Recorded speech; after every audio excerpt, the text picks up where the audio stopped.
There are not a lot of news stories that shock me. I've been doing this for a while. Read a lot of news stories, read a lot of headlines, seen a lot of lies come to light, covered a lot of tragedies, sought to understand. And this is one where my understanding of the world, of politics, of government, of the police state is validated, confirmed in the saddest, most gruesome way with this headline from CBS for Miami. Where have we gone wrong? Sheriff on 14-year-old girl, 12-year-old boy shooting at deputies. Now, sheriff's deputies, the story, I mean, even the first headline is so fucking wrong. So disturbingly wrong, and in a way that most readers might not even notice. Sheriff's deputies in Volusia County were forced to fire on a 14-year-old girl and 12-year-old boy after they reportedly opened fire on them from a home they broke into. Now, before I even get into the rest of this tragic story and how it ended up with the girl getting shot, now struggling for her life in the hospital, I'm reminded of a quote about the Dalai Lama, who said, when asked what was the first thing he would do if he was president, he said, I would start calling things by their proper names. And I imagine he would start somewhere along the lines of war is murder, taxation is theft, police are thugs, politicians are criminals, and government is a racket.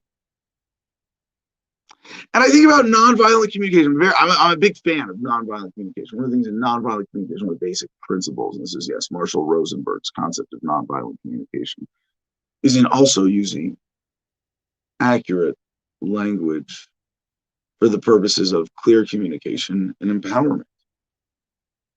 And one of the things that he harps on a lot, very appropriately, is this: I had to, I was forced to, I didn't have a choice, it was required, it was mandated.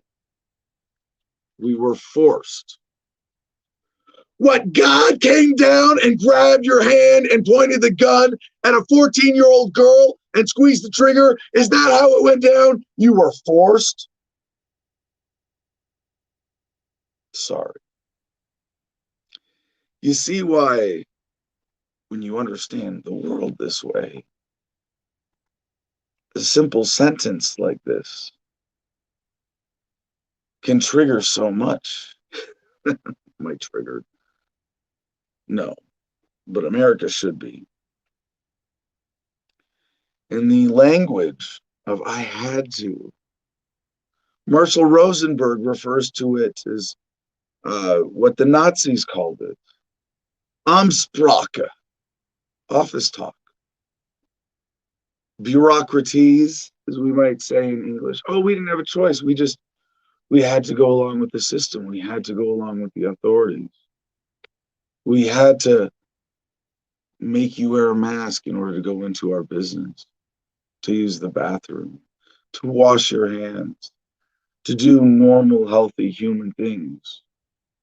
But the thing is, it's not to go along to get along. It's the excuse. Oh, I'm sorry, dear. I'm sorry I missed our kid's recital. I was forced to work late today. No, you weren't. In that language, the excuse to not take responsibility for your actions. I was forced to work late today. I'm sorry, dear. No, you chose your work over your family in that moment. And that's fine. It might be, well, hey, dear, because you can rephrase it, dear, I am really sorry I missed this thing. But, we talked about this. I decided it was more important to put food on the table and keep my job than to be at this event for my family. Oh, I was forced to. Is that the excuse? Is it the product of conditioning for disempowerment? I was forced to. I had to. I needed to. It was required. It was mandated. I didn't have a choice. But you do. You do have a choice. Otherwise, why would you be asking? Where have we gone wrong? The sheriff's office said foster kids ran away from a juvenile home on Tuesday. They broke into a house where they found an AK-47, a pump shotgun, and a handgun, and 200 rounds of ammo. When deputies arrived, the children shot at them. Now, here's the first point at which you might ask, where have we gone wrong? Before the kids get shot at, perhaps, just maybe.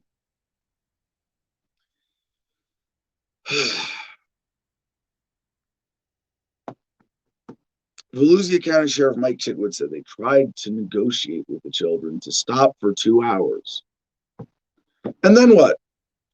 Oh, the kids won't do what we're asking them to do. It's been 2 hours. All right, fucking shoot them. Really? That's how you handle a case like this? For a 12-year-old boy and a 14-year-old girl, that's okay. Chitwood said, our deputies did everything they could tonight to de-escalate, and they almost lost their lives to a 12-year-old and a 14-year-old. Where have we gone wrong? That a 12-year-old and 14-year-old think it's okay to take on law enforcement. What the hell is the Department of Juvenile Justice sending these kids to places that can't handle them? What the fuck is American law enforcement doing, sending officers so poorly trained into situations like this that they can't handle children? That their answer to handling unruly children is, oh, we'll talk to them 2 hours. If that doesn't get anywhere, fucking shoot them. Oh, but you did everything you could to. They were in I'll give the cops this. If there were a 12 and 14-year-old kid with guns running around outside shooting, and you had no other way to stop them in the moment, and other people's lives were at risk, sure, possibly excusable, but even then, this is why I want police departments to have drones with cargo nets to save kids' lives, to save your life. What if you're in that situation? What if you've been drugged? What if you've been lied to? What if you've been confused? What if police, instead of escalating with violence, were actually trained to de-escalate? Because 2 kids with guns, you can't handle it, and you think that 2 hours is the time where you go, fuck it, shoot them. That's not the product of proper training. I would dare say that any human adult with a head on their shoulders could find a better way to de-escalate this kind of situation than shooting the kids. As the story goes on, deputies eventually returned fire, hitting the girl in the abdomen and arm. After the girl was shot, the boy dropped the AK-47. He wasn't hurt, and no deputies were injured. So a 14 and a 12-year-old put their lives in danger by shooting at cops. And those cops are not even willing to take injury to de-escalate. Not a single injury. Not, I was looking, I jumped in front of the gun, jumped out. You had them contained in a house. You had them surrounded. And this is one place I will say, law enforcement, if we look at it in the bigger sense of natural law enforcement, going after real crimes, real victims, providing for the public safety, I want them to have more resources. What, do they have to clock out? Hey guys, shift's up in 15 minutes. We got to wrap this up. Shoot the girl. I want them to have more resources, honestly, when it comes to them dealing with real situations. The problem is you can't look at this and go, oh, well, we need to give cops more guns and more power and more training, because that's not the answer. So I would like to answer, for the sake of this sheriff, where have we gone wrong?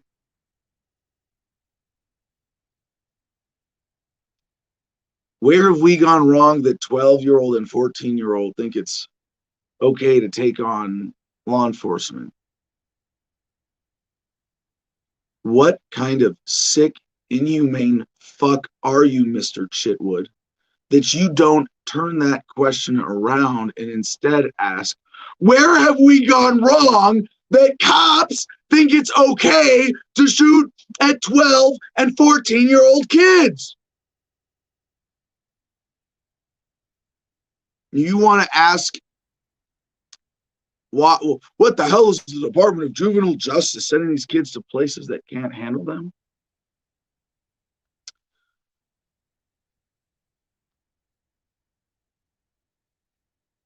I kind of wonder about the ethnicity of these kids, right? If they were black, it doesn't say here, right? Conveniently left out for now.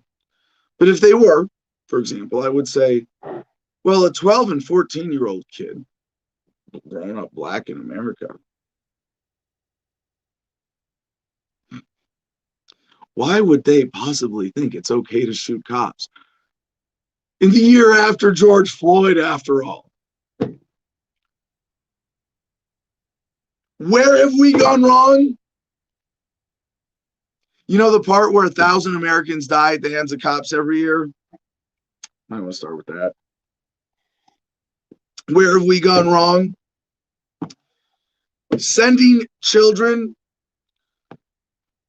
who, by circumstance, are deficient in their parenting, and instead of providing them with real love and proper homes and guidance, we hand them over to a government foster system.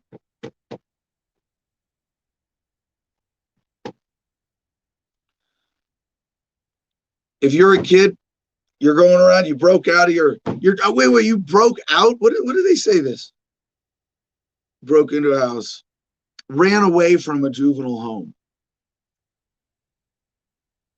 and then broke into a house. Why is government putting them, see, places that can't handle them? More like places that just don't give a fuck. Ran away.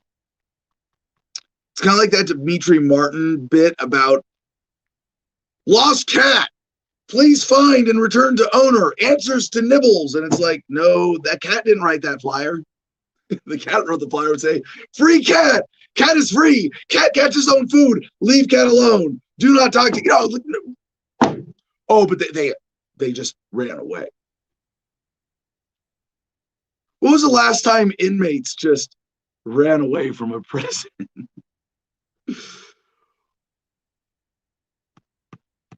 We put them in government schools where you can't tell the difference. Is it an education center or an incarceration facility? And you wonder. These kids are pretty smart. They know they did something bad. They did something that the cops don't like, perhaps. And then the cops come at them, men with guns, men who kill people, people who violently disregard individual rights. And I say, well, what if they were black? What if they were poor? Oh, they were kids growing up in a foster system. They're fucking poor. You think they don't know?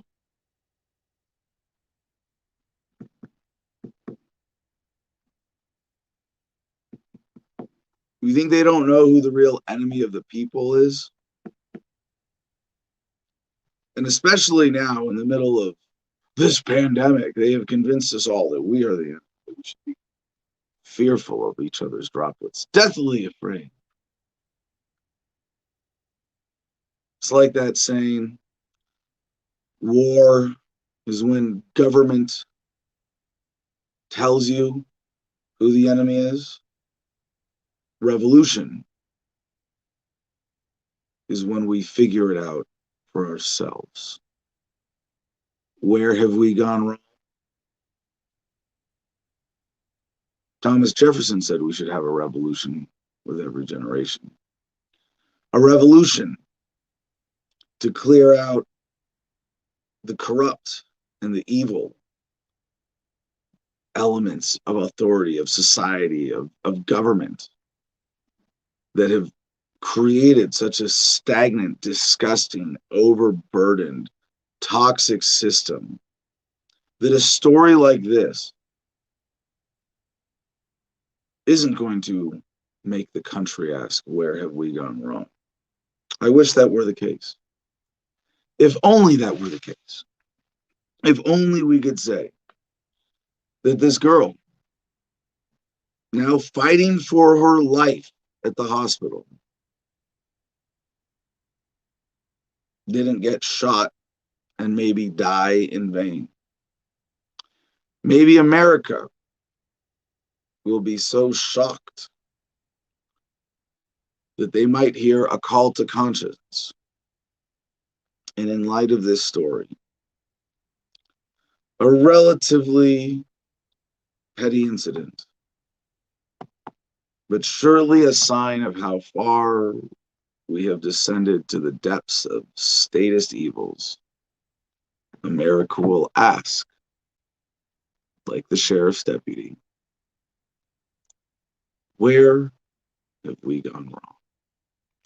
And today is Wednesday. Good morning, Gardenia. Yeah, a little like that. Yeah, you shake that one off. It's rough. You shake that one off. That's not an easy one to go. I mean, I don't know. Like, do we ask?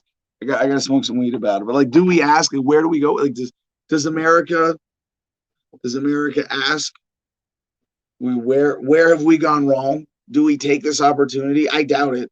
We got people in the comments defending these cops right now. It's shocking to me. Defending the cops. Yeah. Yeah.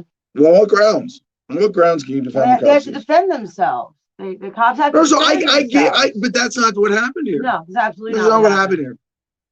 I mean, no, if they were shooting from a house, they were and cops responded and surrounded the house. Now, I would give you if they had, and that you would trust me, if this was a justified shooting, body cam would be released by now. That's how it works today. And we know this is possible because a few police departments have had to do it. Forced. They were forced. Like, so, no, in cases where departments are being blamed for something and they could be exonerated. Oh, take the heat off us. This wasn't our fault. This was justified shooting. Look, we have the footage. We can get you the next day. Coming right for us. But if the footage makes them look bad, you'll never see it. Or maybe it'll take a couple of years, or maybe months. Maybe I just sue for it. They had to defend themselves. You know, if there was a video of like this girl running out of the house, fucking Rambo style, spraying cops with bullets. You know, okay, yeah, fucking shoot her. Yeah. I'd say, yeah. Yeah, and I would say the tragedy there is not the cops. The tragedy is whatever fucking mental illness led a 14-year-old girl to do that. That's not what happened. You couldn't surround 200 rounds. You know, wait for them to run out of ammo. 2 hours. That's all. Like, what's this? What are these kids' lives worth to the Volusia County Sheriff's Department? 2 hours, and then fuck it, we'll make a mess and clean it up. There's no way around it. There's no fucking way. And they ask the questions backwards because they're still stuck in the statist mentality. Where did we go wrong? We went wrong by taking 20 minutes to get producer Jim up on screen here. Adam looks like a founding father. Is it that kind of foppish haircut? Yeah. You're definitely getting 1776 style. When you do the side profile, it's definitely where that's at. It's the bush going into the back, just the way it goes. That side profile is definitely like 1800s or something. I don't know. definitely see it in a coin. Yeah, that's actually pretty cool. You needed a shot like you did for Ed. A good side profile No, shot in the sun. my hair, I know it has that weird look right now, but it's just because I'm growing it out. Like I actually like the top knot and the ponytail a lot better. Yeah, I yeah. ruined it. I had this effect of what a dignified statesman Adam might look like. Like, no, top knot, guys, top knot. All right, Jim, give us the producer. I mean, I don't know, Jim. You got. Yeah, did I miss anything on that story?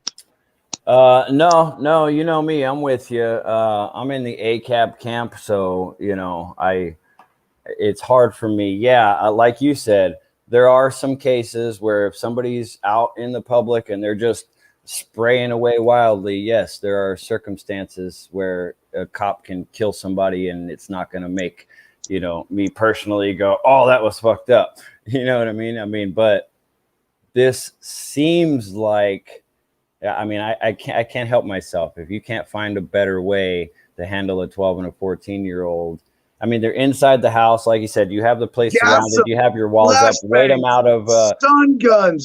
Right. Non-lethal. Rubber bullets even. Fucking how many riot gas grenades did they toss into the house to pass them out? You know what I mean? Any extra effort. 2 hours and then bullets. Fuck you. One grenade that throws the smoke and makes them pass out. Problem solved. I don't understand the problem, You fill the house with smoke, you pass everybody out, you walk in and clean the shit up, but no bullets fired. Nobody's hurt. Yeah.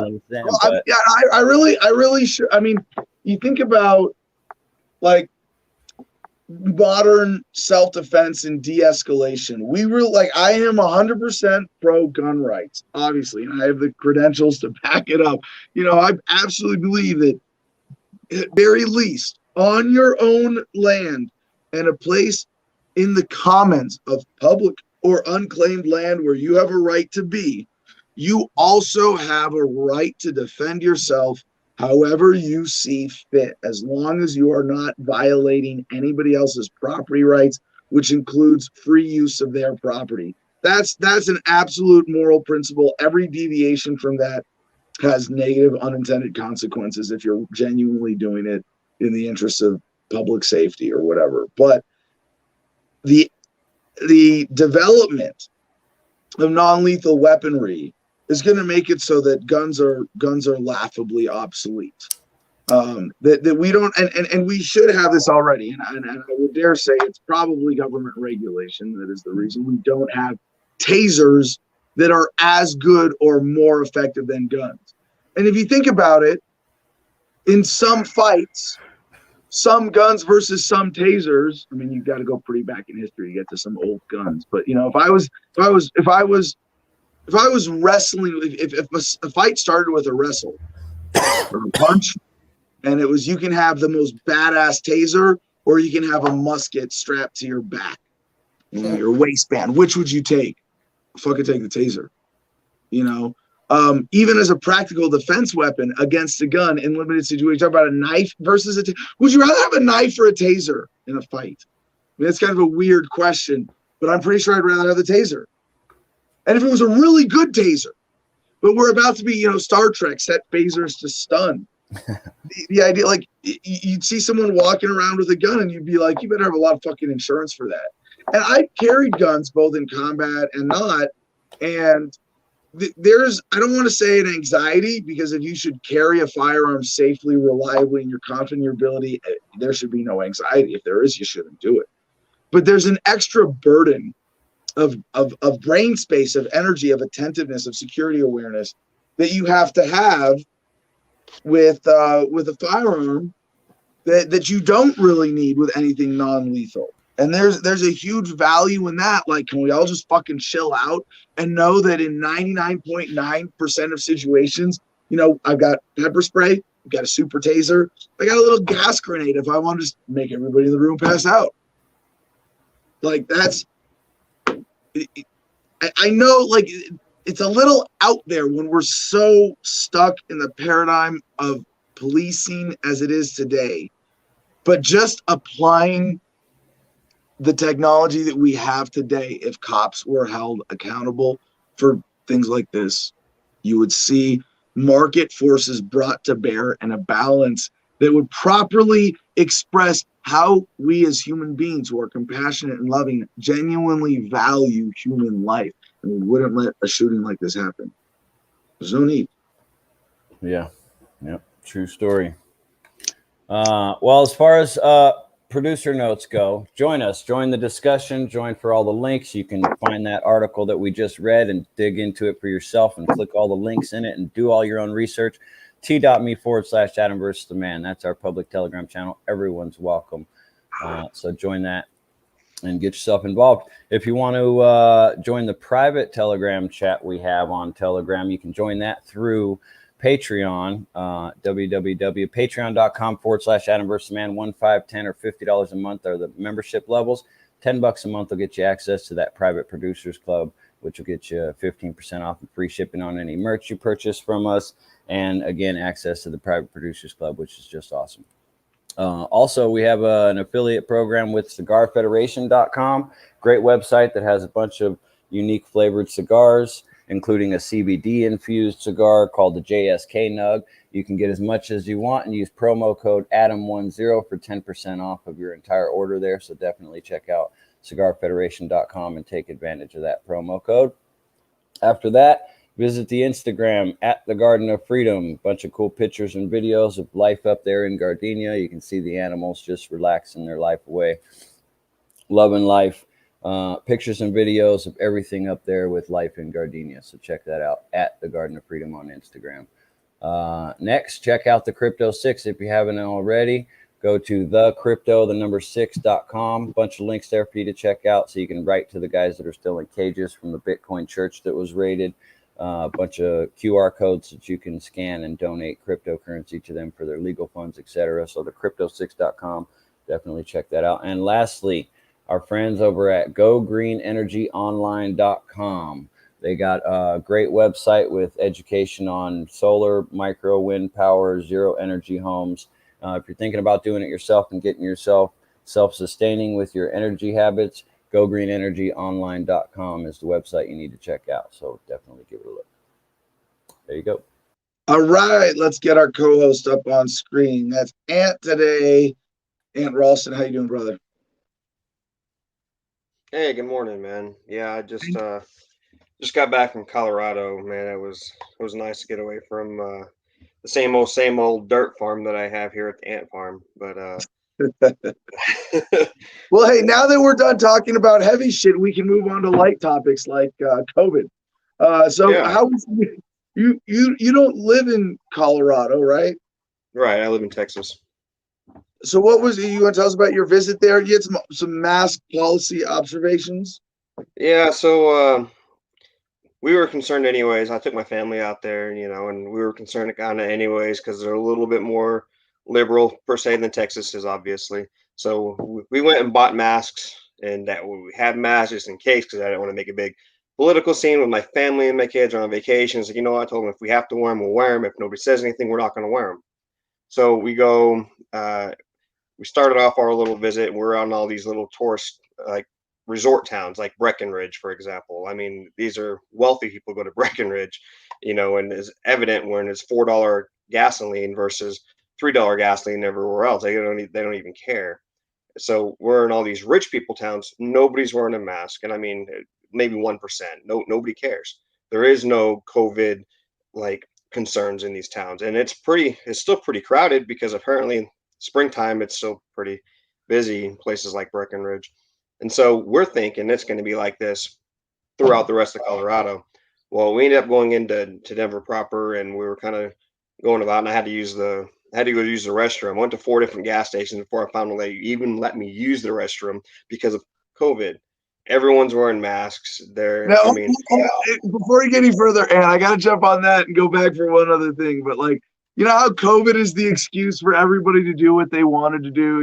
Like you want to be a Karen, you want to be a petty tyrant, you want to screw your customers, you want to print $1.9 trillion, whatever. Well, I want to pee on the gas station rather than in the gas station. That's always been my preference. I want to go pee in the back on the not on, but I want to pee out or around the gas station. I mean, I have this They can send magical men with guns after you. God granted ability to stand peeing up. Although I gotta say, Joy's pretty badass about being able to urinate wherever she's got to go. Psychic taxi. I like the idea of the foam glue that immobilizes the criminal. Very nonviolent answer to wayward humans. Yeah, there's that too. There's a foam glue. There's something that sounds crazy. But even with what I know we have, it works. Yeah, of course, you can disable people without hurting them. But anyway, about that excuse, like I don't really, if I gotta pee, I don't use gas station restrooms anymore. Like if someone wants to give me shit, you want me to use a gas station bathroom during a pandemic? I think that could be our comment contest. Funniest sentence that ends with during a pandemic ? I like that. But sorry, one other thing I wanted to go back, and because there's a bigger problem I had with a little bit of wording you use, and rather I'd like to suggest more accurate language that is more empowering and gets us past the left-right spectrum, because you said liberal versus conservative, and it's absolutely a fair observation. I'm not denying the reality of the trend that conservative parts of America generally go along less with COVID bullshit and mask mandates and shutdowns and lockdowns than liberal parts. But it's not, I think there's a more important thing to parse out here. And one of the things that this has revealed is that as anti-authoritarians, libertarians genuinely have more of an affiliation with the right than the left, as the rest of the population divides on those lines.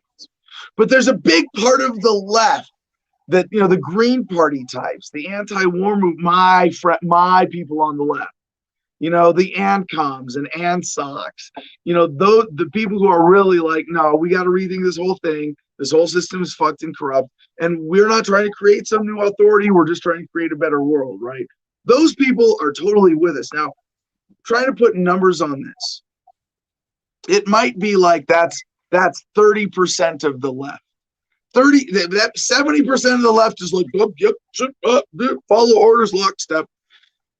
But at least a good chunk, and I think I'm being generous, but 30% of the left, mostly anti-authoritarian, not in that, I mean, hold on, wait till you see how generous I am with conservatives. Okay. Because now you go to a liberal, huh? Is that you following? Is that all hold true? Yeah. Okay. So then you go to the right, if you will, as we see split now, and maybe it's 50% anti-authoritarian and 50%, more Trumpian, neocon, march under the strong ruler, leader. They want to be a part of the herd. They want to go deep in the pack. There's people who are conservative, who are still, by all these other definitions, on the right in America, but are very much authoritarian right. And you go to a place like that, if it's, 50-50, well, then the non-mask people win. But if you go to a liberal-dominated place and it's 70-30, then the pro-mask people win. But overall, let's use accurate language. Let's not say conservative places are the places where COVID's not silly, stupid shit all over the place, but rather include that 30% of the liberals or the left who are genuinely anti-authoritarian and respect that, and use language that includes them, and say it's rural places, it's authority questioning places, it's less statist places, it's more libertarian places. Let's recognize that there is that difference, but recognize that there's libertarianism, there's anti-authoritarianism on the left too. Do you see what I'm trying to get at? Also with the Denver I don't disagree with that. Breckenridge, like that whole town is owned by the ski resort. So like it is private property. Yeah. Like the whole town is pretty much private property. They can make their own rules. Whereas Denver, is pretty much run by the government. They got to do what they're told. So that's, I don't think it's a rich versus poor thing. Well, hold on. There is a rich versus poor element separate here as well. And Ant had another thought on that because you said that in some places it was like, well, if you make over $200,000 a year and you pay all your taxes, you're COVID exempt, right? Right.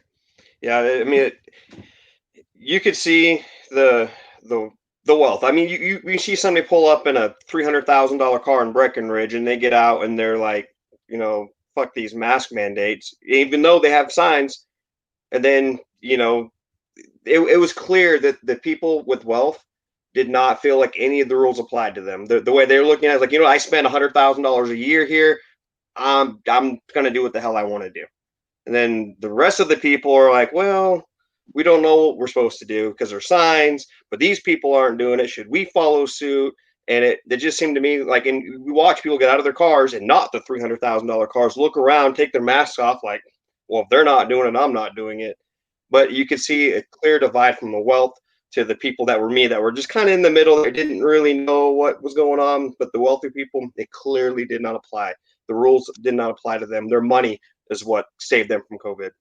Well, and this is just illuminating something that's always been true. If you're super rich, you make the rules. You don't follow the rules. And if you're rich enough to buy your way out of all the petty shit, those rules don't apply to you either. Which tells us what? That the rules are a way that the rich control the poor. What do they say, that laws that affect the poor only, and not the rich, aren't really, or any law that comes with a fine is not really a law because it only affects the poor, basically.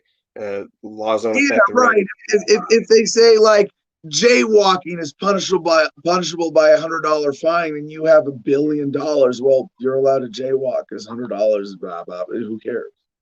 But yeah, that's and you make more money crossing the street to get to your meeting of other assholes who are going to use the rules to control poor people to enrich themselves. Yep, exactly. But the real separation, they're not jaywalking. They're driving around, getting driven around in limos and flying in private jets, right? Yeah.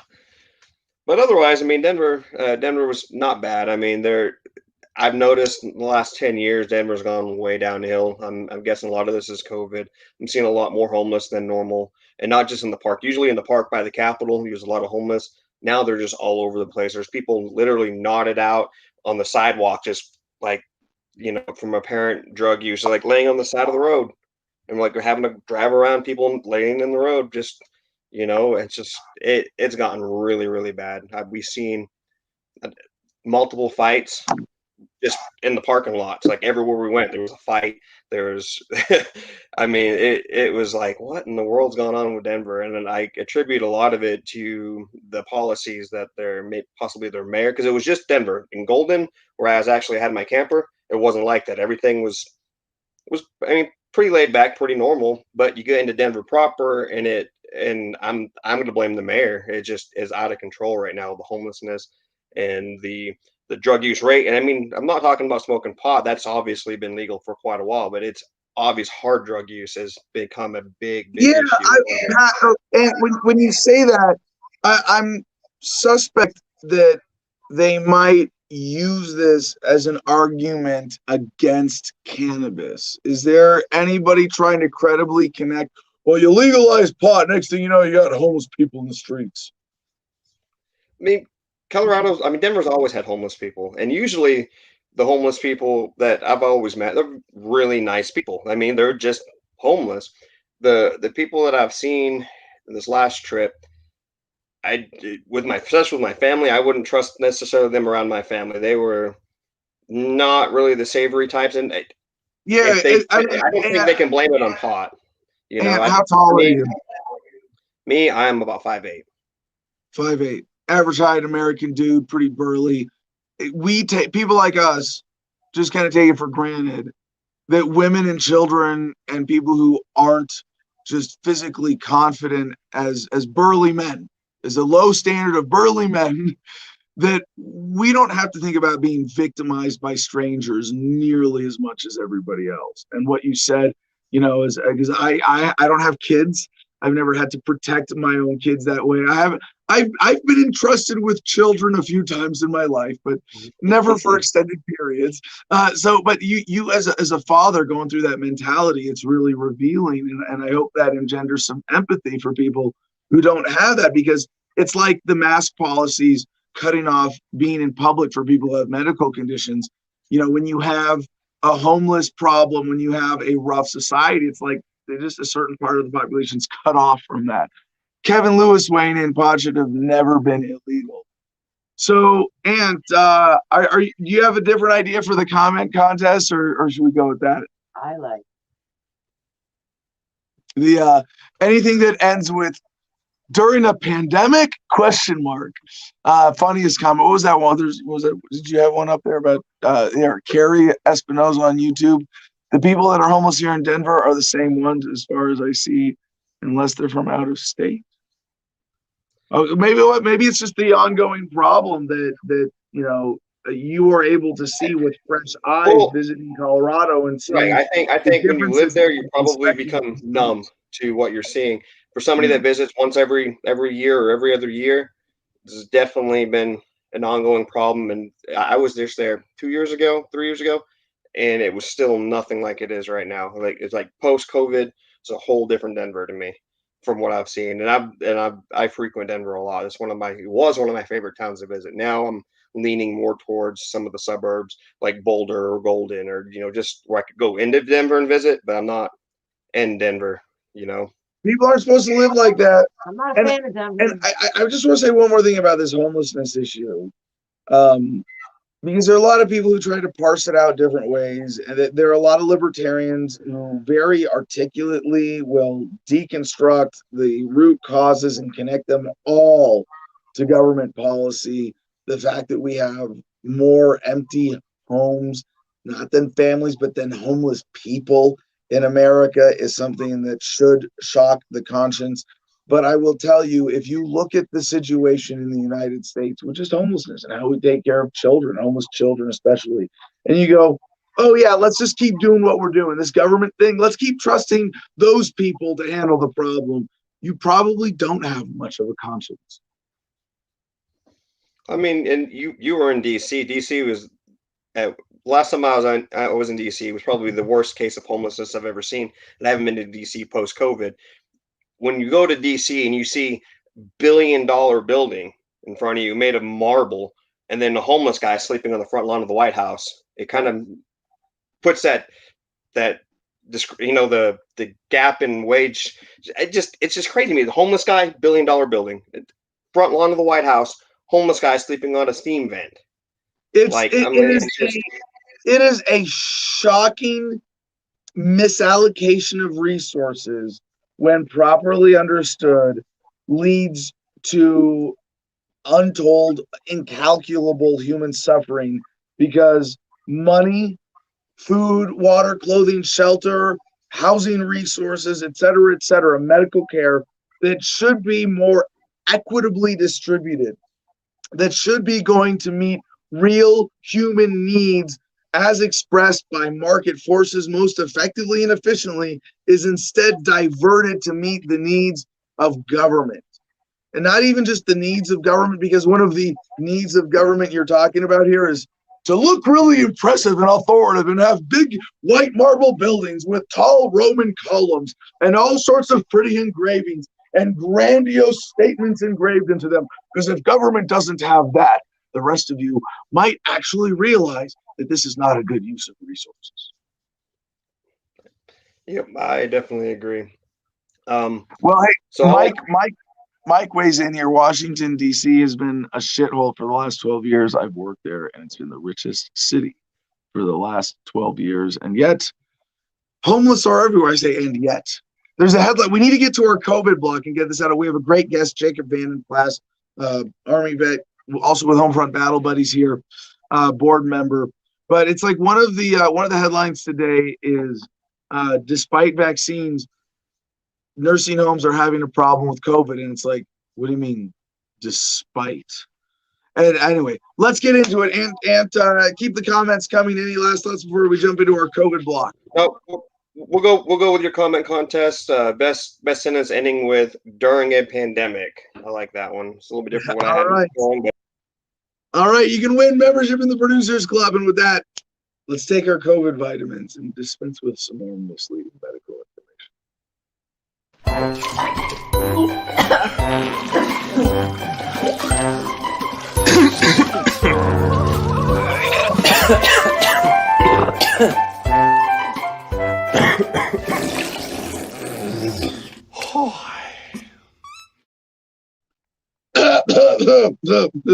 Washington Post at MSN.com with this headline: Anthony Fauci's pandemic emails, quote, all is well despite some crazy people in the world. Talk about damage control. And what happens, what they're doing with the Washington Post is writing this puff piece to basically make it look like, oh yes, we got a window into the great, brave, intelligent, wise work and the life and times of Dr. Anthony S. Fauci over the last year. And it was because there was a Freedom of Information Act request that resulted in 866 pages of Fauci's emails. And they were obtained by the Washington Post. And I wonder if this is, obviously there are a lot of confluent dynamics of corruption within this story. But I wonder if somebody else actually goes through those 866 pages and finds something a little more interesting. I trust you'll send me an email. Let me know. We'll get to that this week. Adam@thefreedomline.com. Next, another one from Anthony Fauci at thedailymail.com. Dr. Fauci cashes in on COVID with book release on truth. An appearance in Disney-backed documentary despite flip-flopping on mask wearing and Wuhan lab theory. Fauci's book is going to be called Expect the Unexpected, 10 lessons on truth, service, and the way forward. Yeah, at least they're calling this appropriately. What it is cashing in. Fauci will also be the subject of a National Geographic documentary biopic scheduled for release later this year. By the way, the book, 10 Lessons on Truth, Service, and the Way Forward, is only 80 pages. I thought Freedom was a short book at 100 pages. 80 pages? And he's doing, that's only 8 pages per lesson. They just released 866 pages of his email. I wonder which is going to be a better read.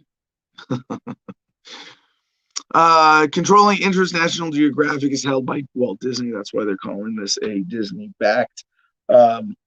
And ex-Disney boss Bob Iger, extremely supportive of having cameras following Fauci last year. The projects prove that Fauci looks set to stay as a prominent public figure even after the pandemic is over. But you know what? If I had to make a prediction, I don't think his positive reputation is going to last very long. And if anything, it went from nothing to all positive to just negative, creeping up. The more people learn the truth about him, the more you realize that he is the worst kind of corrupt government bureaucrat profiteer. I think this is his big score to set himself up for his retirement, because his credibility is going to be shot. He's going to have a big pile of money. He's going to be a high demand public speaker for at least a while. But in terms of being able to actually do anything that involves people other than, authoritarian sycophants or people who are putting on a show for government or whatever other, authoritarian organization they're supporting, I think Fauci, there are going to be a few, just like, you're going to see this propaganda piece, and then there's going to be an answer to it. Someone is going to do the other documentary about Fauci, and it's going to tell the actual truth, not another puff piece. France24.com, COVID origins mystery continuing to spark speculation and tension. The coronavirus SARS-CoV-2 has scorched its way across the world, killing millions and bringing economies to a standstill. But where exactly did it come from? With few clear answers, speculation has persisted since the beginning of the pandemic, spawning misinformation and conspiracy theories, as well as sharp diplomatic tensions. Devins, I see a lot of great comments coming here. Devins and W. He who tells the most lies during a pandemic wins the prize of being the most truthful, according to trusted authorities. Yeah, that'd be one way of putting it. Dear, where is that yellow thing under your hat there? That fun yellow thing. Yeah, you might want that right about now. All right, go. We got like 10 minutes, less than 10 minutes to get through a lot of COVID headlines. Let's see if we can do it. DNYUZ, will the Excelsior Pass, New York's vaccine passport, catch on? And I'm like, fuck no. But then I'm like, wait, Excelsior! What does that make you think of? Al Gore in the South Park episode about Man Bear Pig. When he leaves and he's got a cape. Oh, Excelsior!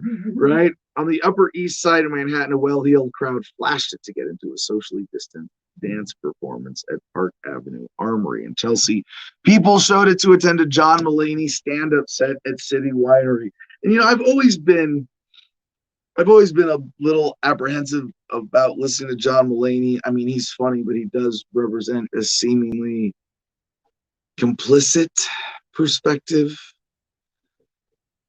and now he is hosting. I mean, if it's your stand-up set, you're John Mulaney, you're the headliner, you're basically requiring people to get a vaccine passport and get the vaccine and get poisoned and compromise their health because government, in order to see your show, in order to hear your jokes, like I have a heart. I mean, there's so many other comedians, and we've had them on this show. We're going to be talking about Owen Benjamin even today. Carrie Espinosa, we got screwed during the pandemic. Yeah, we are going to. I guess John Mulaney just became a lot less funny to me,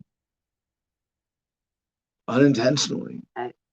It happens. They have a speakeasy style bar that only admits vaccinated guests. The magic ticket is New York State's Excelsior Pass, which was introduced in March as the first and only government-issued vaccine passport in the country, accessible now only to people who have been vaccinated in the state. And whether we like it or not, this racket, even if we are not personally directly affected by it, we are greatly all affected by the compartmentalization of society, by the fear, the anxiety, the separation, the division, all the ways that we are led to be not just afraid of each other, but to institutionalize divisions between human beings that are completely unnecessary. Whoop-de-doo, cop shot more people during a pandemic? Nah. Reuters.com, Israel sees probable link between Pfizer vaccine and myocarditis cases. I just told you to wait. Just wait. Just wait on the vaccines. Unless you have a really compelling reason. You've done all your research. I'll say it every day because this is the best I can do for your health. Fucking wait. Please. Fucking wait. Don't get and you know what else? To your car. If you're a woman or you want to have kids, don't be around vaccine. I mean, I can't. It's not practical unless you're already kind of a shut-in. This might not be a shift for you. My policy is I don't want to share a living space with vaccinated people right now because of the shedding risk, and not really so much for me, but for the sake of my partner who wants to have kids. And female reproductive systems with clotting. And clotting, you're hearing this as a theme now as the side effect. This is one of them. Do we know what the long-term effects are on women's ability to reproduce after getting the vaccine or being around someone? What's worse is that the people who got the vaccine are the ones who really need to be isolating themselves because they're the ones who are known to be toxic. That they have, think about it. I mean, I shouldn't have to explain this to anybody here, but if you get flu-like symptoms and you're coughing and sneezing and putting out droplets as a side effect from the vaccine, you're shedding something. Do you want that? Do you want those boogers on you? Is it okay? Are you saying those vaccine side effect boogers are okay, but natural virus boogers. Those are droplets that need to be contained. Daily Mail, scientists reveal the global hotspots where the new coronaviruses are likely to emerge, with China at the top of the list. Conditions are ripe for coronaviruses to transmit from bats to humans in China. Forest fragmentation, livestock production there bring humans close to bats. I mean, be afraid of bats. Be afraid of China. I mean, this is like this. But now there's a different effort because it's the Indian variant mutation that's sweeping England, and so there's an effort apparently to destigmatize based on country. So the headline from the New York Times: the coronavirus variant discovered in India has a new name, Delta. If you haven't yet mastered the name of the latest coronavirus variants to set nations on edge, B.1.617.2 is evolutionary biologists called. And fear not, the WHO has proposed a solution. Yes. Now we have a more convenient way to pass on propaganda, because apparently people are afraid enough, because only 40-something% of Americans have been fully vaccinated. And that's if you believe the government's numbers in the first place. So, yeah. Washington Post: the pandemic is getting worse, even when it seems like it's getting better. We're just going to skip that one. AP: despite vaccines, nursing homes struggle with outbreaks. And this is what I was telling you, like, oh, really? Despite hitting my head in this brick wall, my forehead hurts for some reason. It just doesn't make any. I mean, I've been hitting my head on this wall over and over again, and for some reason my head hurts. I don't get it. Despite me, I hope I don't have to like spoon feed you all this shit to put these things together. Despite vaccines, nursing homes struggle with outbreaks. Okay. D. Vincent W. Smokey Bear voice: only you can prevent truth during a pandemic by perpetuating lies. Mm-hmm. Wait, are you saying that government would lie to us during a pandemic? Okay. For many workers, change in mask policy is nightmare. This is DNYUC.com. And I do make a point, and when, especially in food service places, if I'm traveling, groceries, interacting with staff that have to wear masks. Although, hey, Walmart yesterday, Prescott staff not wearing masks. Nice. Fucking awesome. No masks in the dispensary. Yeah, in the dispensary. Yes, Arizona dispensaries. Or at least I will, and I with this, I will plug SWC dispensary in Prescott, Arizona. If you live in northern Arizona, if you're like us, kind of halfway between or equal distant from Flagstaff and Prescott, go to Prescott, go to SWC, go south. Don't go, or if you're in between, like if you're that area, I don't know. I'm not going to endorse them as like they're the best pot shop in Arizona. I will say there might be something better in Phoenix, but I'm pretty sure they're better than anything in Flagstaff. Yeah. And anything that I've experienced in Kingman recently. SWC dispensary Prescott, that's where I like to shop locally. I think I got the cheapest ounce in Arizona yesterday too. Ooh, by the way, yeah, and they aren't Karens about anything. But so yesterday, when they were doing, so I contrast to the places that I went in Flagstaff. One of them was okay about it, like, we're sorry, but we really do have to do this. I'm like, you could at least use honest language. Yeah, SWC was like, would you mind? And right. And the other one, and the other one in Flagstaff freaked out and like were rude, wouldn't even talk about it. Like, just asking, like, hey, do you guys respect me? After I put it on and was compliant, got nothing but rudeness. SWC and Prescott has always been chill, even when they felt like they had to do it. Their respect for medical conditions is, if you're wearing your nose out in the shop, like, we're not going to be a dick. But that is an embodiment of the values. I tried to walk in. I forgot I have my knife on me yesterday, and I tried to walk in with that big 6-inch blade. Weren't even dicks about that. Hey, would you mind if we hold your knife at the front desk until you're done shopping? Totally. It was that simple. Nobody had to get upset. It's that simple. Yeah. Would you mind? And if you had said, I had dropped her off to run to the Walmart, and if you had said, I'll put it in my car, they would have been like, we'll hold it. Don't worry. Anyway, I assume our guest is backstage, Miss Prepper, Adam Kokesh for governor of Arizona. I don't want to be, see, the thing is, like, I don't want to be, like, it's people have asked me to run for sheriff, and it's like, if we broke off from the county, you know, and we were Juniper Wood County as opposed to Yavapai. I don't want to be sheriff of Prescott and Prescott Valley and Sedona. I love those cities and I love those communities. But do I want to serve as law enforcement, you know, in these you know, relatively, you know, political, I mean, and they're great compared to the mainstream. They're still on the freedom side, but you know, do I want to be law enforcement for people who want me to, for a large part, enforce victimless crimes? No, and that would be the fight. I don't want to do that. You know, people like, do I want to be governor of Arizona? Do I want to sit there and run the state government as a subsidiary of the feds, where my job at best as a libertarian is to make sure that law enforcement, everything in the state, is not enforcing victimless crimes, and that we're getting as much money of our taxes back from the feds as has been stolen from us, and keep the feds out of the state? Like, no, I don't want to be president. Remember, when I ran, my platform was, I'll be president long enough to sign the paper to say no more presidents, and that's it. All right, so Psychic Taxi weighs in. Carrie Lake for governor. Yeah, someone who wants like that job, I'm sure. Wall Street Journal, business travel is coming back. How much business travel returns is an urgent question for airlines, which rely on it for a huge share of their revenue.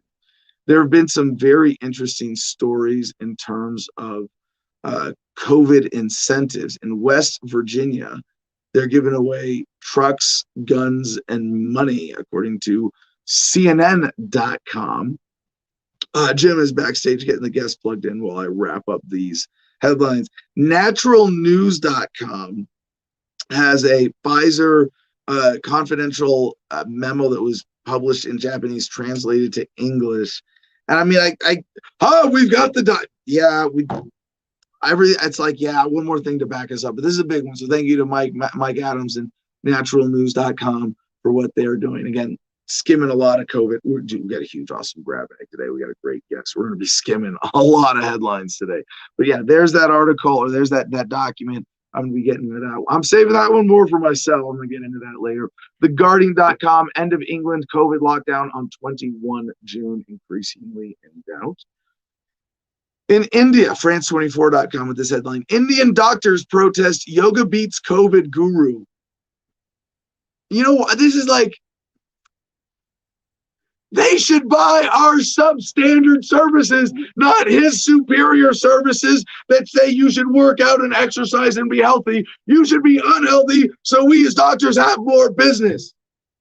There have been a lot of stories like this. I love this guy. This is how I'm trying to grow my hair out. Okay, Indian guru style. It's going to be gnarly. NBC News, cruise lines and Florida Governor DeSantis square off over vaccine passports. Cruise lines are eager to set sail, but a new law championed by Governor Ron DeSantis banning so-called vaccine passports may keep them anchored or not. DeSantis still generally a corrupt politician, but with his posturing, genuinely pulling on the side of freedom in this general COVID bullshit narrative. BBC, COVID-19, UK in early stages of third wave. Space. Wait, I forgot there was a colon in the middle of this headline. COVID-19, UK in early stages of third wave. Space. Scientist. We are scientists. Is my favorite band because I got to see them live a few times in college, and they went to the same schools that I did. Wall Street Journal, the pandemic made kids' eyesight worse, doctors say. Yeah, for all the parents out there who are struggling right now, if this wasn't enough, we now have decisive evidence that the increased screen time is taking a measurable toll on our children's health. Kevin Lewis points out Adam is already king of Gardenia. Might be a governor, and be a demotion. Gardenia is a free land without corruption. Indeed. I'll smoke to that. We are the country with the lowest crime rate, the lowest poverty rate, the lowest government rate, zero corruption as a result. And that's about it. Yeah, pretty nice place to live. No violent crime. Zero violent crime. Well, sometimes the animals rough each other up. It's cats and dogs. Actually, Gardenia is such a magical country. Even the cats and dogs get along. Correct. The kittens and kittens and puppies. Cats and puppies. Dogs and kitties. Kitties and puppies. Cats and dogs. Getting along. All get along here in Gardenia. And with that misleading medical advice, let's get to our guest.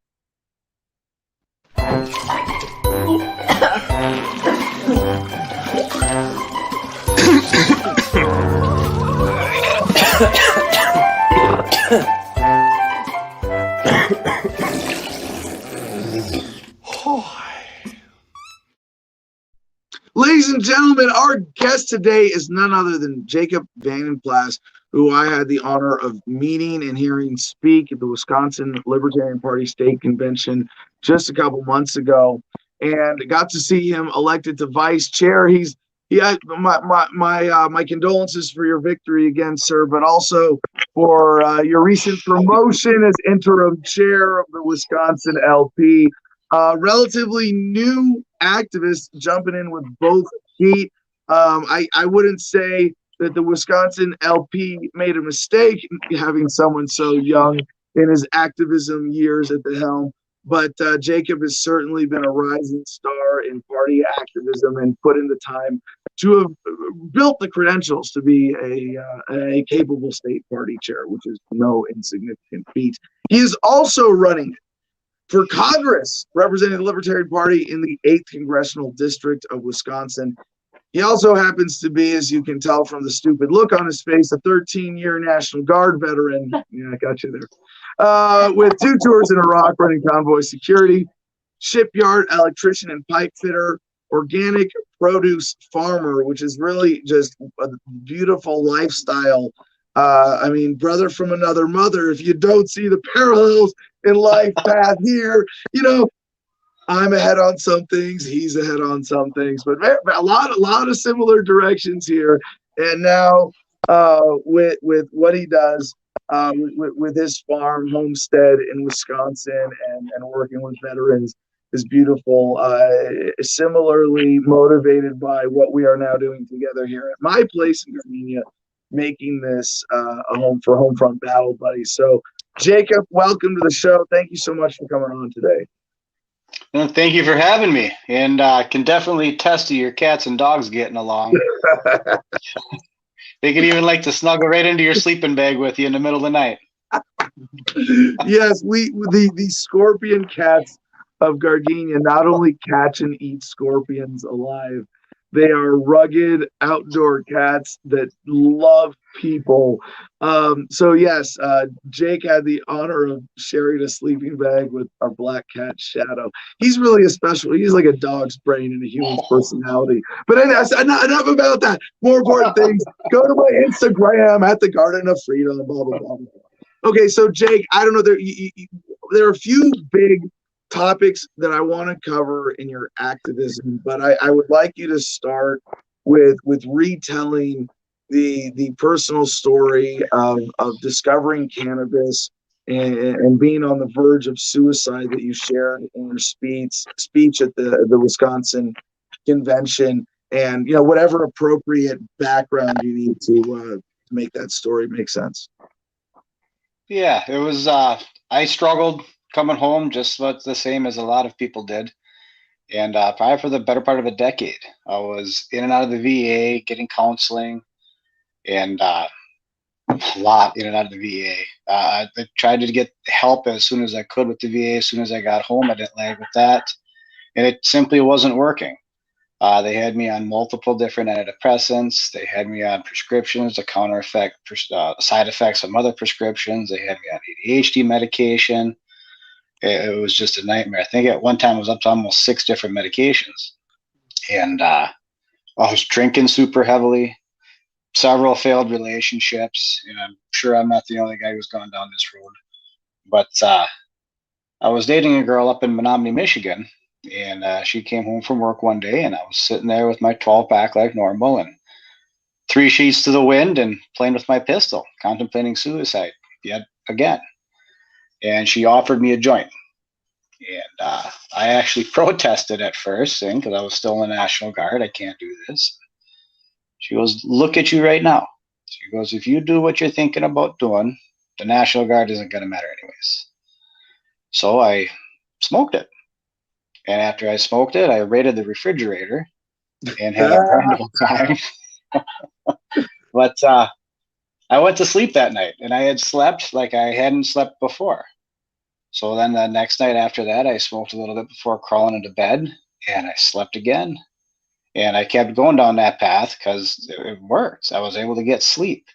And able to get that sleep was able to help me with all the mental illnesses that I was dealing with the PTSD and depression, anxiety. I was able to combat all that simply because I was able to get adequate sleep at night. And it has been truly transformational for me. It's been about 6 years now. And I've gone from basically homeless, living in poverty, to sitting in Sturgeon Bay, Wisconsin on a 40-acre farm, valued at about $400,000 and climbing with the current market. And we've got one of our very first veterans coming out here for a little veterans retreat ourselves in a couple of weeks to help get his hands in the dirt and get some farm therapy for him. So it's been a great adventure. And the key to all of this was cannabis. You know, there's so much I want to comment on there, but you know, the sleep thing has been something that I still, as a veteran, and maybe more from PTSD from dealing with cops than combat at this point, you know, but the sleep thing is so huge. And there's a certain anxiety, and I hope this is a place where in health consciousness, veterans can really take the lead, because we do face a lot of stressors that impede sleep, and as young soldiers perhaps are more capable of enduring that kind of deprivation. But you know, according to I'm just looking at random statistics from Gallup from 2013, in the U.S., 40% get less than recommended amount of sleep. Hours of sleep similar to recent decades, but much lower than 1942. Yeah, Mary Jane, Carrie Espinosa, thank you for your service to humanity. Yeah, okay. So we're having fun with the comments in this. I appreciate that. And a lot of people have had really positive experiences with cannabis. And I think there is a huge generational shift here. You go back to World War II, coming home wasn't available. Now Vietnam, partially Gulf War, even here, when you look at our generation of veterans of global war on terror events. When I got out in 2006, cannabis was not really a thing. I mean, it's been 15 years since I left the Marines, and I feel so good that. But a big part of the motivation is like, we need to get this to everybody now. We cannot wait on this any longer. I mean, how many veterans are there out there who didn't have that person in their life to hand them that joint? Why not? Because that person was made afraid to share or to possess because of government. And that's the biggest holdup I've seen a lot of times is veterans have jobs. And if they get past, they get stuck with a random drug test, well, they're literally forced to choose between a medicine that helps them sleep and their livelihood. And that happens regularly, over and over and over again. And I've had to go stints without it specifically for that reason, or to pass a drug test to be able to even get a job. And the tremendous. Another thing that I noticed the most is that I don't really have any nightmares anymore either when I'm smoking cannabis. The nightmares go away. All the nightmares go away. I just sleep soundly as a baby. It's beautiful. It's worth pointing out that the focus here is not cannabis, because cannabis is one alternative medicine that has been made illegal, and it is not a cure-all. One of the things that's almost a side effect is it makes you less connected from your dream state. You don't remember your dream. Yeah. If your dreams are really fucking you up, that's a really important good thing for symptom control. But it's really about, you know, getting even deeper with therapy, with talk therapy, with psychedelics and even pharmaceuticals like MDMA or ketamine that empower and facilitate that talk therapy, that get you to that deeper state of centeredness, of not really needing cannabis. And that's kind of the goal here, is to be back to a fully centered human being who uses drugs as all humans should, conscientiously, as a life enhancer rather than as a crutch or an escape. So I don't know. I didn't expect to go that deep down that. But Jacob, I know that this is a really critical way that as a candidate, you're able to connect with voters in Wisconsin. So tell us how, you know, this, it's not, you don't always get to tell the average voter on the street this story. So how are you connecting with voters, and how does your personal background play into that? Right now, the biggest push that I have with voters is that we have a major problem right now with our school systems still mandating masks. And a lot of parents have been really, really upset about this. So I've actually been gone out and speaking at several different school boards and threatening to recall these school boards and help the parents go through and organize elections if they continue to make the mask mandatory. These parents are having their kids coming home with gingivitis all over their teeth, yeast infections all over their face, sinus infections, eye infections. It's really just disheartening to see. Oh, hold on a second, Jacob. This is you know, we did a big COVID blog today, twice a week. We try to make sure that COVID is contained on Anna versus the Man. It's just to those blocks, at least. Somehow it leaks out all over the show.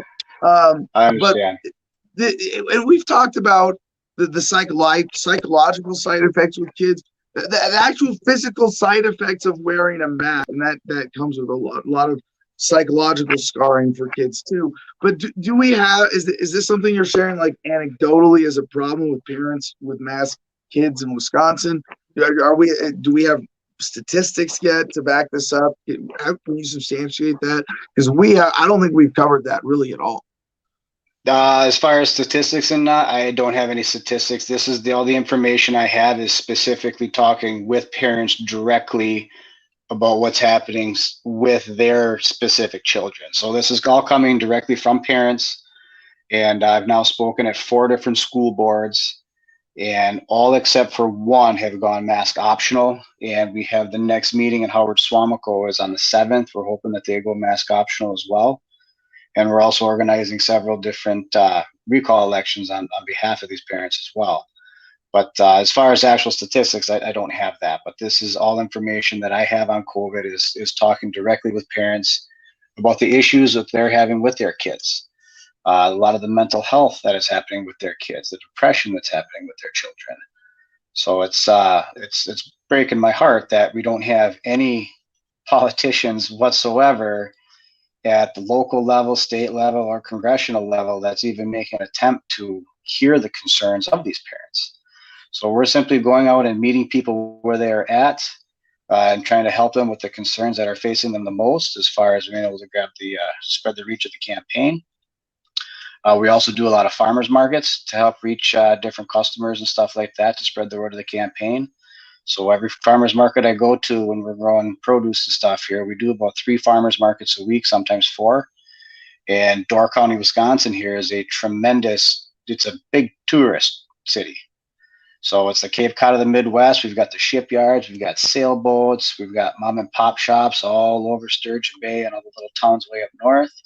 And being able to be a part of that and actually talking with people about liberty and individual rights has been a tremendous push for me.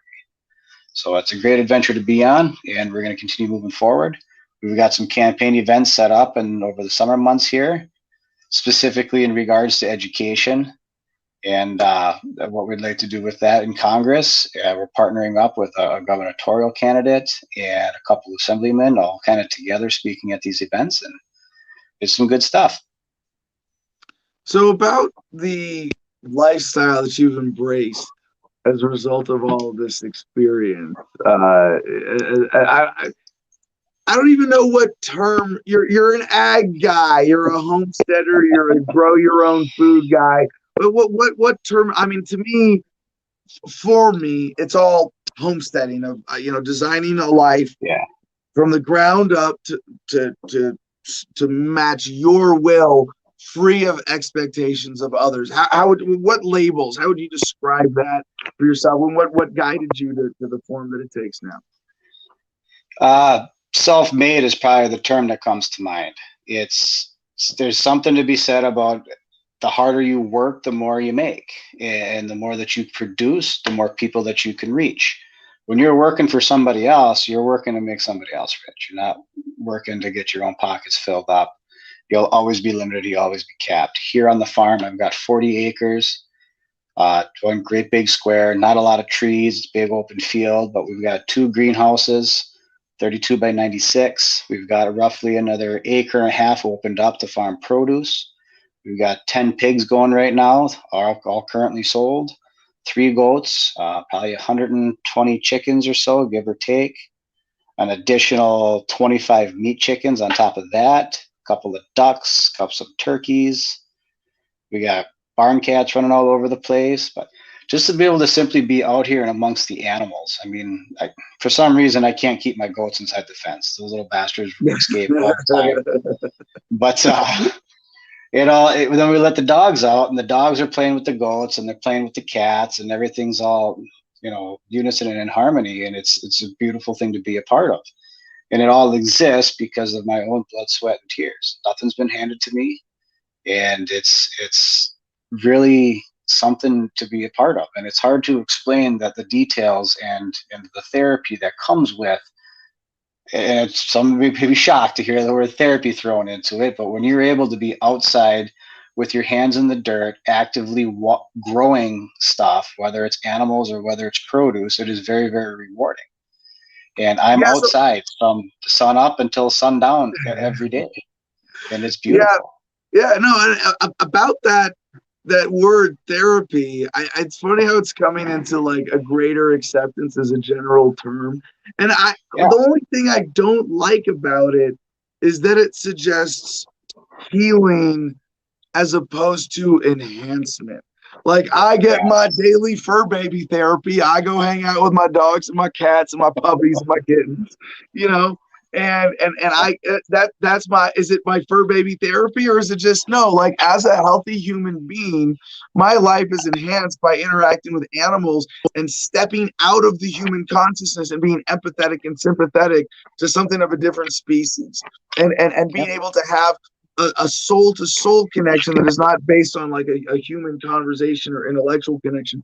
Is that my therapy? Is everybody who has a dog whose life is made better by having a dog is not getting therapy? So I don't know, but for things that are healing, let's talk about cannabis as therapy, mushrooms as therapy, all these alternative therapies that veterans need that don't have access to right now, that a lot of us are fighting for. But that's a bit of an aside. I want to ask first, as a setup to getting kind of back to the issues quickly, relatively, because I know anybody who can answer this question could take a few hours to answer it. But what does it mean to be a libertarian to you, Jacob? To be a libertarian, it's all individual rights and getting the government the hell out of your life. People deserve to live free as they were designed to live free by their creator, whoever you think that creator is. And if I can actively get to Congress and get government out of people's lives and actively dismantle the big just shit pile we currently have going right now, it would be a great honor. Okay, and we so need to have more. Quick litmus test. You're on board with the letter and spirit of the statement of principles, believe in the voluntary ideal. Yeah. Yeah. Okay. Yeah. So given your ideological credentials being established now as well, your platform on your website, jakeliberty2022.com. Please check this out. If you want to follow along, pull it up. I really like your platform page. I think it's it's a funny existential challenge that we as libertarian candidates often face, is taking this ideal and going, what can I do in this position? How do I win people over to vote for me, to give me this little piece of authority with the confidence that I'm going to do this and do my best to serve them with it, or destroy the unjustness of the authority itself?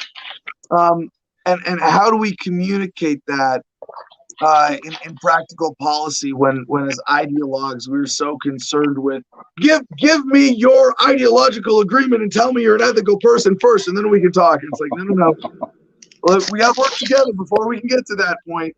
And that's the challenge of libertarians. How do we get people to see an immediate vision that we can work towards for a greater society, for more peace and justice and freedom? And or in your case, I guess what you came up with is freedom, justice, liberty. Okay, great talking points. But your platform page, preamble, principles, list of issues, and conclusion. I really like that. You think about someone comes to your website, average voter. Oh, I want to read a paragraph on this platform page. It's there in the preamble. I want principles. I want issues. I want to spend a few minutes. It's there. How did you come to this? And tell me what from your relatively little experience, but your experience now as a candidate and a party officer. How did you come up with this, and how is it serving to connect with voters? Me is actually designed jointly with Mr. Tony Mullen, who was the chairman prior to me.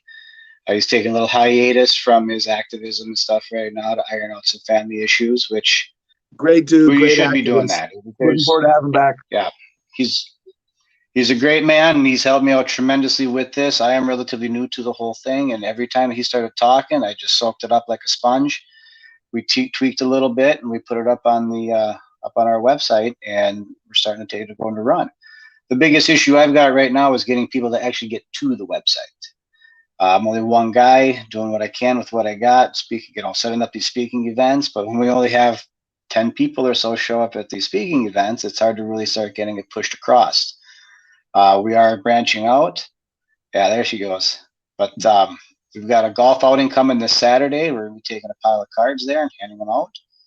But it's really been interesting to see how this is starting to come together. But the more and more I talk with other individuals that have run campaigns and stuff before, like yourself, I'm picking up the details here and details there on how to organize my campaign and take it to the next step.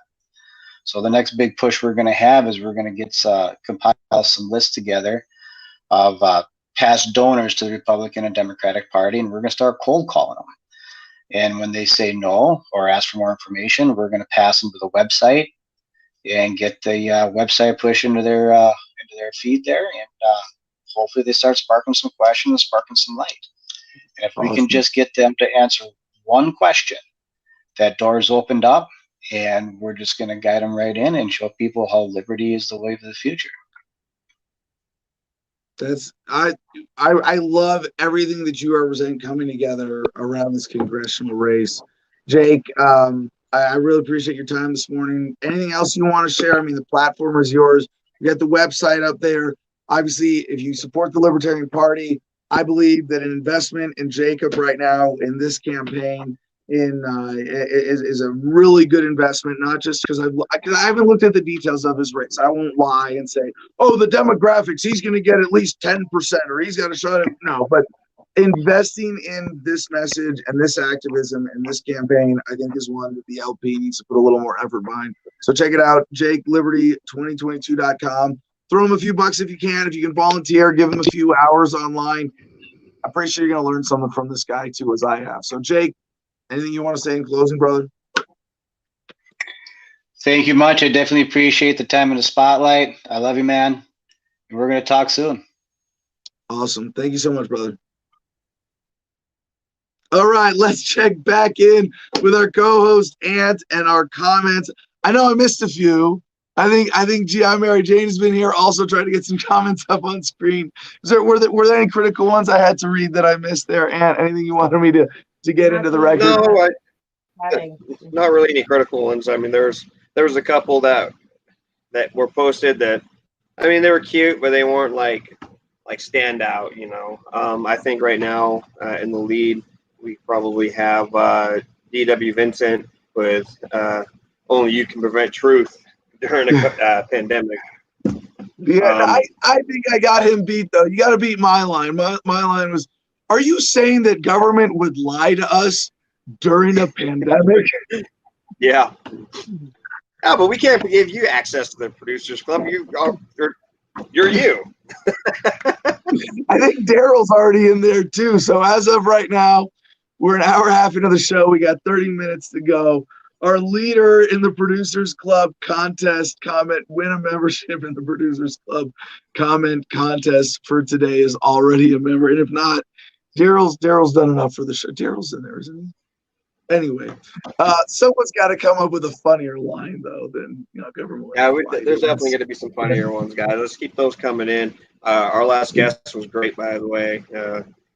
Wanted to thank him for his service, like I do all of our veterans. I thought you were going to say all of our Libertarian Party candidates, because that's a rougher, more righteous service than being in the military for most.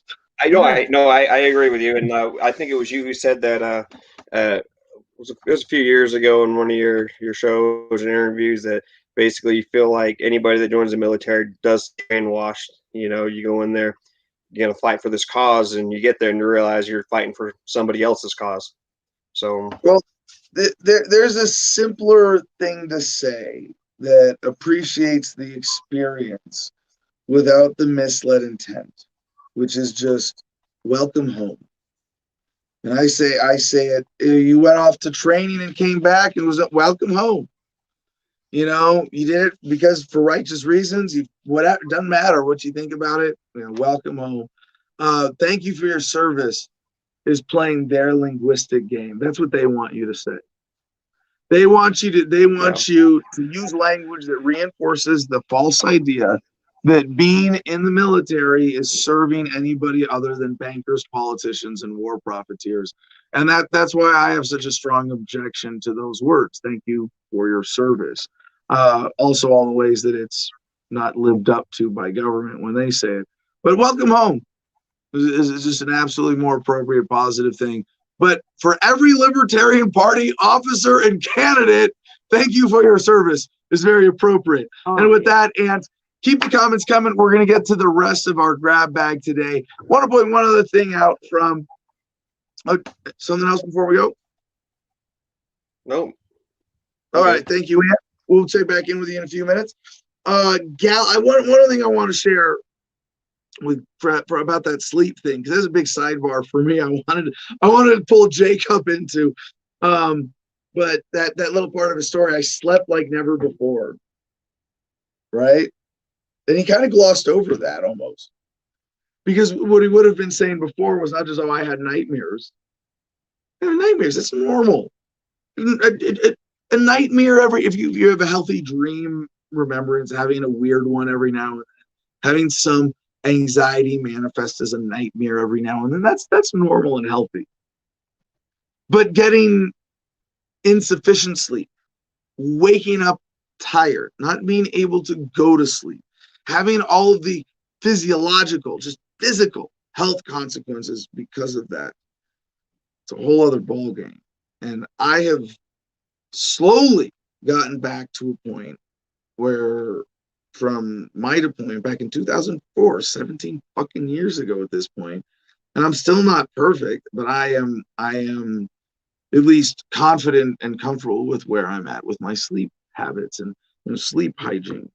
But I there's no reason that I have lived with this significant reduction in quality of life since 2004. There's no reason that it's I guess, how long can I say it got me to the point where I could say it? I would describe it as I have right now. Maybe a decade. I mean, I've been mostly comfortable in that sense where I'm at with my sleep for more than the last few years. But why did I have to suffer with that? Because pot was illegal, so the drug war could continue. So they're like. And I've actually asked for, they have this thing called the sleep study at the VA where they have you come and like sleep in a room, and monitor you and time in and stuff like that. They wouldn't do it for me. I've asked. I had to do one and it was bunk, so if that makes you This feel is- any better. Oh, okay. It didn't help me. Didn't help you. No. Well, they do these for my sleep wasn't bad enough by the time I asked for help.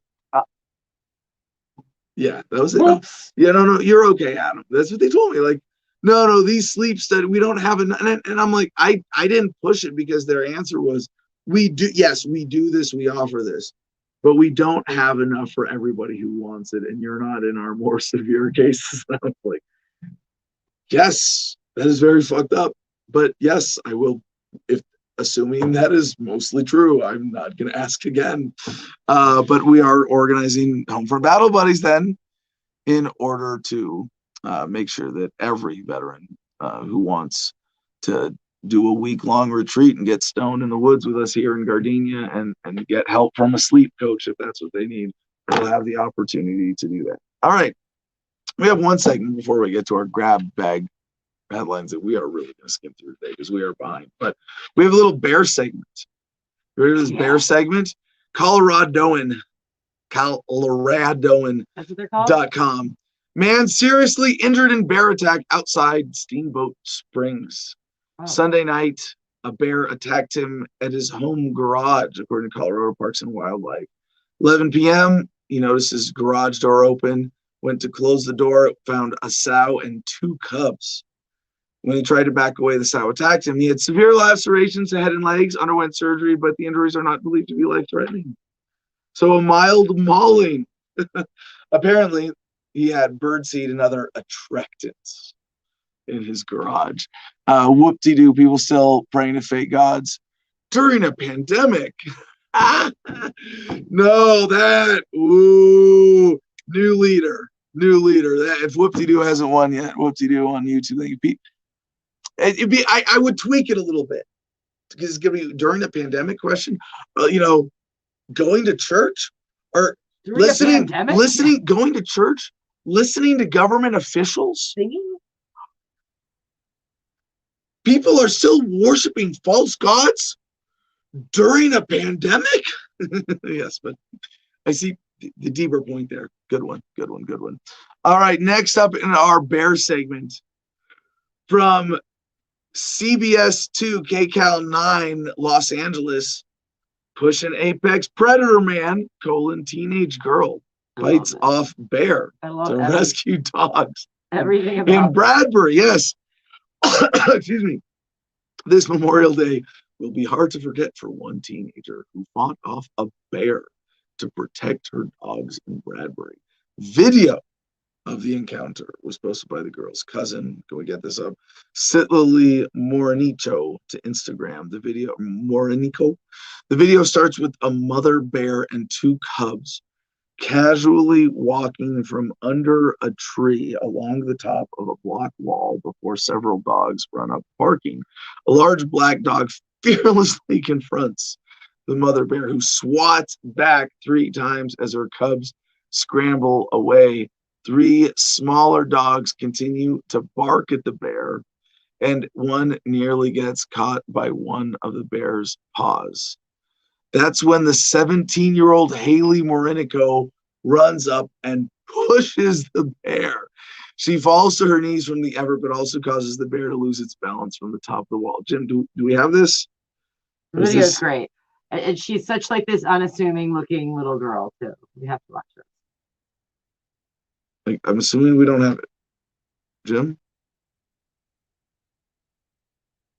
No? Yes?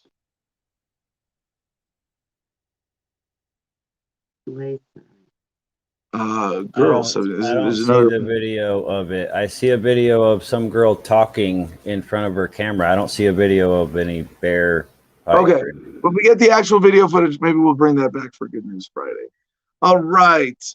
Speaking of bears, the Daily Beast has this headline from my friend, the Big Bear, Owen Benjamin himself. Neighbors fear bear-themed compound will be next Ruby Ridge. An alt-right comedian's plans for a remote patch of land in Idaho have terrified his neighbors who fear it could become a hostile compound or mark the start of a new Ruby Ridge style standoff. Now, what was Ruby Ridge? Ruby Ridge. Let's Google real quick. Ruby Ridge. That was the 11-day siege from 1992 in Boundary County, Idaho, near Naples, where I'm pretty sure how that went out was to arrest Randy Weaver, remember, for a bench warrant for a failure to appear. And they ended up shooting wife and kid. Let's see, what resulted in the deaths of Deputy U.S. Marshal W.F. Deegan, Samuel Weaver, a juvenile involved, and Vicky Weaver. Prosecution of Randy Weaver and Kevin Harris later acquitted in civil suits against the United States. So in the case of Randy Weaver and the Ruby Ridge standoff,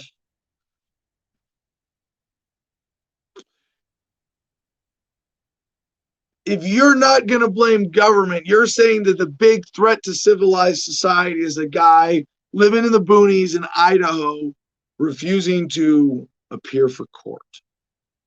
That's pretty terrifying. Better shoot that guy. And you're saying that the law enforcement involved in this is so righteous and proper and being so fucking incompetent in the execution of that warrant that this outcome was appropriate?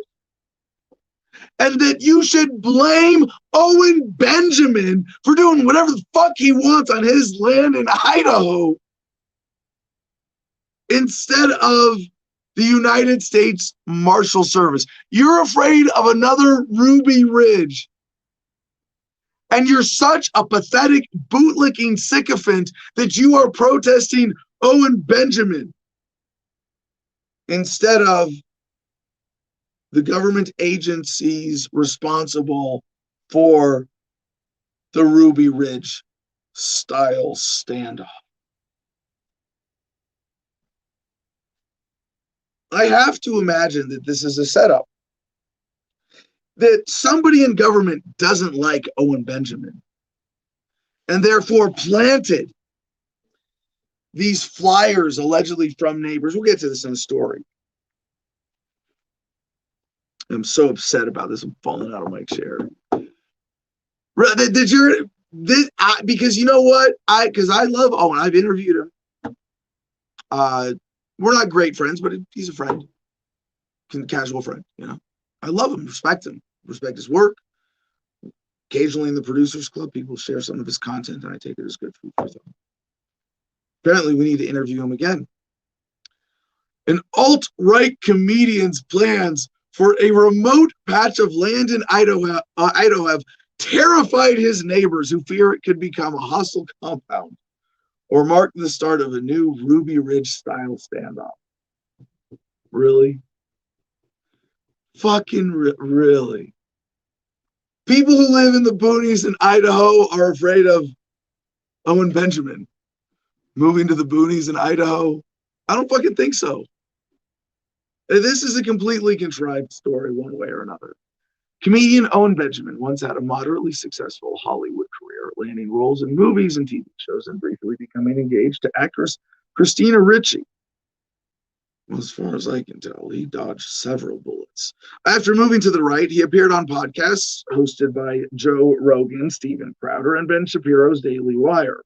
As his following among conservatives grew, however, Benjamin became increasingly racist and anti-Semitic. And you go, really? He repeatedly used the N-word at a February 2018 comedy show and embraced conspiracy theories about the Holocaust, claiming Adolf Hitler was only trying to clean Germany of the parasite. I'm like, oh. COINTELPRO bad jacketing, bullshit, false journalism from the Daily Beast, and pretty pathetic stuff at that. Because you want to look into this. There are real racists and anti-Semites out there. I know. I'm Jewish enough. My nose is big enough that I get hate mail about it. Okay, let's put it that way. Benjamin's broadcasts to his fans grew more erratic, seeing the one-time comedian embrace flat earth theory and recommend drinking turpentine as a medicinal cure. And to this, there's no links.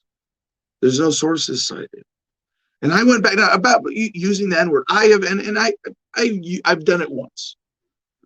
Quoting the N-word in a story and then referred to it. I've never used the N-word in hate, in disrespect, or against an individual even. But if you can't use it in comedy, if you can't use it to intellectually, if you have to say the N-word in a classroom talking about racism, you have no credibility. And someone trying to pull this shit with Owen Benjamin, you have no credibility either. So quotes out of context, and then I tried to cite. Look, there were a couple links, and the one is I wonder if this is do you think a website called Right Wing Watch might be a little bit biased to one side or the other of the ideological perspective? So the Daily Beast citing Right Wing Watch, a project of People for the American Way. And I look at this, and then in the same video, he called Barack Obama the N-word. Where's the video? Oh my God, there's a link. Can you watch it on YouTube? What happens if you click this link on YouTube? Do you know what comes up? This channel has been deleted. Oh. Sorry. Oh. How is this bigger news than the actual systemic racism and proof to it? Yeah, because there's so, you're right. There's so much video unavailable. This video is no longer available because the YouTube account is so terminated.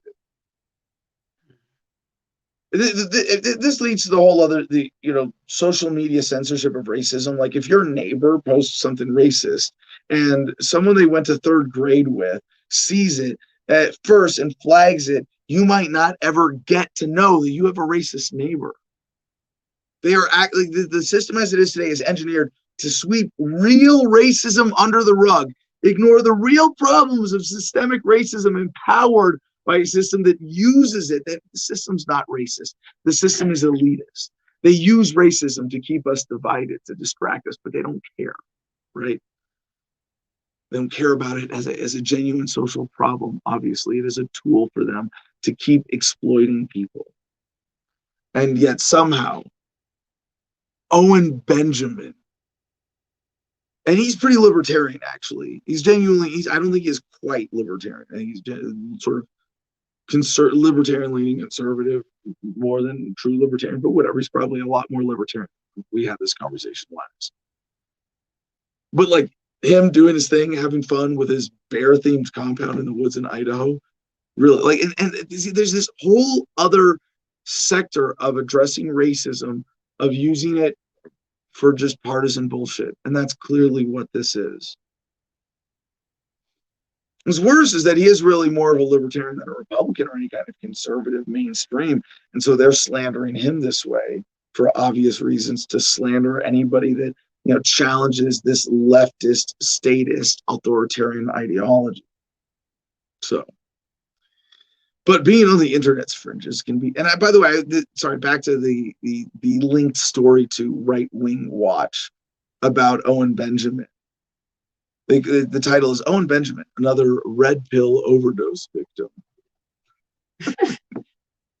You got too far out of the matrix. Do you not? The left can't meme. The left can't even write clever headlines. Fail. Yeah. But being on the internet's fringes can be lonely. So Benjamin decided to build a place where his remaining bear-themed following, who call themselves Unbearables, could meet in person. Exactly what Benjamin's intentions for the property in Sandpoint, Idaho has become a hot topic in Idaho's Boundary County, dubbed Ursa Rio by Benjamin after the Moyi River that abuts the property. The land marks the culmination of Benjamin's year-long plan to establish a gathering place for his fans. Sounds pretty fucking cool. Like a bear sanctuary? Or is he like Carol Baskin? people who like calling themselves bear sanctuary. As Benjamin and his supporters set up basic sanitation and housing on the property, Benjamin's neighbors are getting nervous, urging local officials to step in and issue a cease and desist order blocking construction. You know what? Blocking construction. Construction? He doesn't have a right to build on his own land there, no. The people of Idaho are such statist asshole interventionists. No. And I mean, and I'll tell you, if it gets too cold or too statist for you in Idaho, please come join us here in Juniper Wood Ranch, Arizona, because my neighbor's only concern was traffic. According to some of our neighbors, they were approached by federal law enforcement to set up surveillance on property, on their property, to surveil us here, and they told them to go pound sand. When zoning people come out to enforce zoning in this area of Yavapai County, they get their tires shut out. We have really good neighbors in places like this in America still. So after Benjamin, and you are the other, there was a flyer distributed at a hearing last week urging county commissioners to block construction on Benjamin's property that said you are the only people who can prevent this reenactment of Ruby Ridge. That's like a rapist going around saying, you need to keep your women locked up. You're the only ones who can prevent this rape. Don't touch me. Don't me, the rapist. No, you need to let me continue to run around unabated, terrorizing society. The only way to prevent a rape is to keep your girls and women locked up. I mean, do you not just fucking insanely backwards statist perspective? Is flyers distributed at a county commission meeting to make this a story? This is not natural. This is not organic. For Benjamin's opponents, the prospect of a far-right encampment in Idaho recalls the state's history with other extremists. And so they use this to slander by comparing him to actual racists and all the other things. But they don't say, what they have to use as their excuse is the Ruby Ridge specter. And you go, wait, what was Ruby Ridge? They shot an unarmed woman holding a kid. Yeah. The roots of the clash over Ursa Rio began last year when Benjamin began raising funds for Bear Terrier. But you know what? I'm going to skip this part of the story because we're going to get Owen on the show. At least we're going to invite him, and we'll get his story on all of this. In an email to county officials, one neighbor pointed out that the property isn't serviced by utilities. They're living off grid. They're not dependent on our system. Everybody here, Owen, by the way, everybody here is off grid, and a lot of people in Idaho live off grid. They're complaining about this, and you go, no. Mm-mm-mm. Yeah. He's offering bears who might try to live on the land permanently for his people, his bears, his community. He said, I have my own private paramilitary force, which is always a good thing. And then later had to walk back. And Benjamin, I think you really need to stand by this one because, as he said, told the Daily Beast, the people writing this slander piece on him, I do not have a paramilitary squad. I was making a joke as a comedian, unless you consider my goats and chickens a military. Benjamin, I would join you in standing up for your right to defend yourself there in a way that I, as a felon, am denied. A paramilitary is more a militia, private defense. You're going to walk. You're going to be. And Owen, I respect him playing his own game, dealing with this, balancing, the propaganda fight that you have to fight with all your other concerns. But yeah.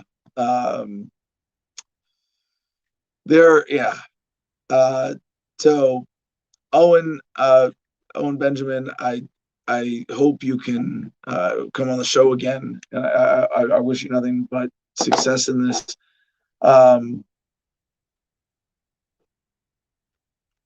Obviously, I hope that just by making this video, because I know whoever is behind this shit is going to watch this video. And I hope it makes their job that much harder, and it makes it impossible for them to fuck with you any worse than you already have.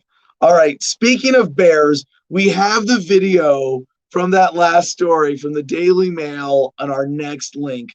Fearless girl 17 who charged bear and shoved it off her yard wall to save dogs admits she was out of her mind to take on the apex predator as she nurses a sprained finger and grazed knee.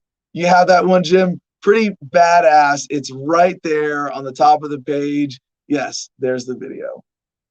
And you can see it happening. There it is, red circle around the bear, and this girl runs up and just, no, you're not fucking with my dogs. But yeah, we're not going to let Big Bear Owen Benjamin get pushed off the wall in Idaho anytime soon.